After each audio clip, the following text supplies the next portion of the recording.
Structure છે, pay scale structure છે, એને રિવાઇઝ કરવાની જરૂર છે? આ પે સ્કેલ સ્ટ્રક્ચર તમે જે નામ બોલ્યા હા. એ આવ્યું ક્યાંથી? હજુ સુધી આવું કશું છે જ નહીં. ઓકે. આ બધું જ ઇન્ડિવિડ્યુઅલી અલગ અલગ બધાની ફીસ છે. એટલે કોઈ સ્ટ્રક્ચર નથી ઓકે. કે બસ એક્ટરને એક્સ અમાઉન્ટ જ આપવાની. બધા એક્ટર એક્સ અમાઉન્ટમાં કામ નથી કરતા. ઓકે. કોઈ વાયમાં પણ કરે છે, કોઈ ઝેડમાં પણ કરે છે, કોઈ એમાં પણ કરે છે. ઓકે. એટલે આવું કોઈ પે સ્ટ્રક્ચર જેવું કશું છે જ નહીં. સે for example I M working with મિત્ર ગઢવી, હા. તો એમની સાથે એક એક્સ અમાઉન્ટમાં કામ કરીશ. હા. સે ફોર એક્ઝામ્પલ તમે તત્સત મુનશી સાથે કામ હા. કરશો તો એ કદાચ એક એક્સ યુઝમાં કામ કરશે. બંનેની ફીસ સેમ નહીં હોય. ઓકે. સો એવું કોઈ સ્ટ્રક્ચર નથી. ઓકે. એ ડિપેન્ડ કરે છે કે કોને કેટલી વિશ છે ને how you are comfortable to make it in the structure in your budget છે. Correct. That's it.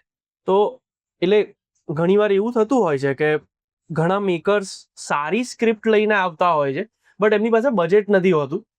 And let's સે કે ફર્સ્ટ ટાઈમર્સ છે અને સ્ક્રિપ્ટ બહુ સારી છે એવું ખબર પડે છે, બટ સમહાઉ બજેટ ઇશ્યુના કારણે એક્ટર એક્ટ્રેસીસ ના પાડી દેતા હોય છે કે યાર મેં આટલું બધું કામ કર્યું છે, હવે હું આટલી ફીઝમાં તો કામ નહીં કરું યાર, ઓર એલ્સ નો ફીઝમાં તો કામ નહીં કરું. હા, એટલે બોર્ડ ઓબ્વિયસ છે બીકોઝ એ લોકો પણ એક જર્ની પાસ ઓન કરી કરીને છે. આવ્યા છે. હા. એ લોકો પણ ક્યાંક ઝીરોથી શરૂઆત કરી છે અને આજે ક્યાંક પહોંચ્યા છે. તો again if someone is asking them to come back to the zero, તો એ very difficult for the actors to agree on that.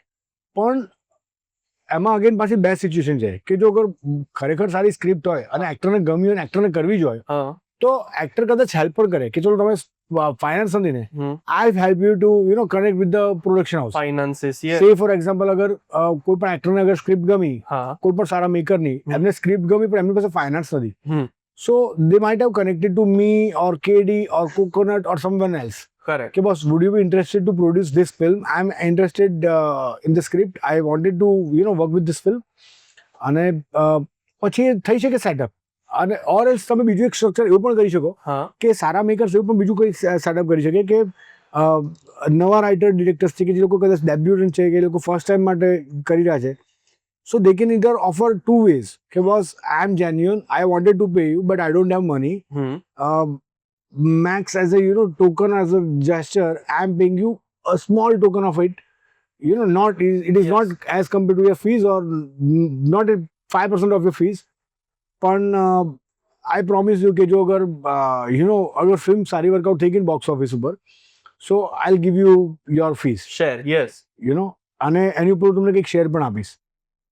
અને એવું કરવા એગ્રીમેન્ટ કરવા માટે પણ રેડી હોય તો આવી પણ કોઈક ઓફર આપી શકાય ને. આવી કોઈ ઓફર આપીને પણ you can make a deal. અને આઈ એમ શ્યોર કે એક્ટર પણ ઘણી વખત કદાચ એવું વિચારતા હશે કે બસ 5 સ્ક્રિપ્ટ હું વર્ષની અગર કે 2 સ્ક્રિપ્ટ પણ અગર વર્ષની મારી ફીસ પ્રમાણે હું કરી રહ્યો છું, તો મને હવે ત્રીજી સ્ક્રિપ્ટ છે કે જેમાં આઈ મેકર પાસે પૈસા નથી અને I really wanted to do this film, do this character, તો એ કદાચ હા પણ પાડે. એ પર્સન ટુ પર્સન ડિપેન્ડ કરે છે. પણ આઈ એમ શ્યોર કે બધા બહુ પોઝિટિવ છે, બધા એક્ટર્સ આપણી ઇન્ડસ્ટ્રીમાં, અને એ લોકો કંઈક રીતે ફિગર આઉટ કરી શકે છે.